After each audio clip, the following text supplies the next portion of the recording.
Έλα, Δίνο.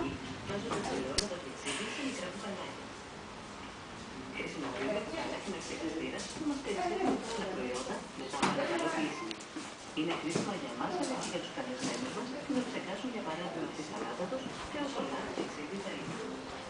Καλώς. Να το αναδέσω.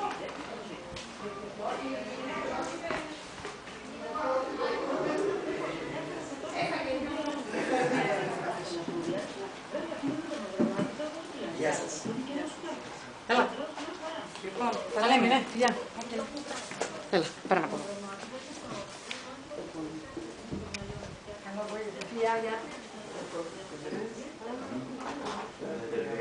Τώρα έχω ανοίξει το κάτι γιατί είναι ο άλλος.